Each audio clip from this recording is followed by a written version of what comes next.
Narito ang 10 natural remedies at dietary tips para sa may constipation na madaling gawin sa bahay. Number 1, uminom ng maraming tubig dahil ang sapat na hydration ay nagpapalambot ng dumi at nagpapadali sa pagdumi. Ang target ninyo na tubig ay 8 to 10 baso ng tubig araw-araw. Number 2, kumain ng high fiber foods. Ang high fiber foods ay nagdadagdag ng bulk na dumi na nakakatulong sa regular na bowel movement.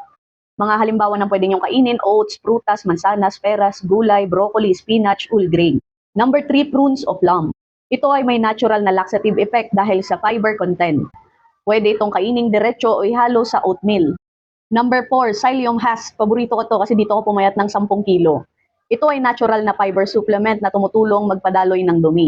Ihalo sa tubig o yogurt bago inumin. Number 5, olive oil or coconut oil. Ito ay natural lubricant sa bituka, nakakatulong sa mas maayos na pagdumi.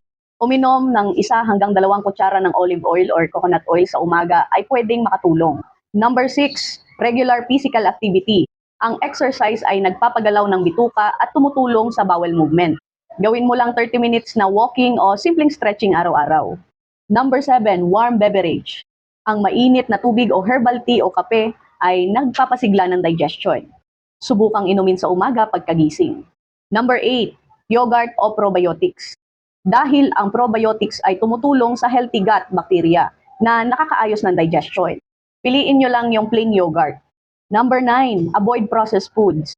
Dahil ang processed foods at fast food ay low fiber at mataas sa fat na nagpapabagal ng bowel movement.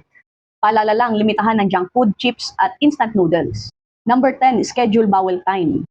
Ang consistent na oras para subukan ang pagdumi ay nagtuturo sa katawan na maging regular.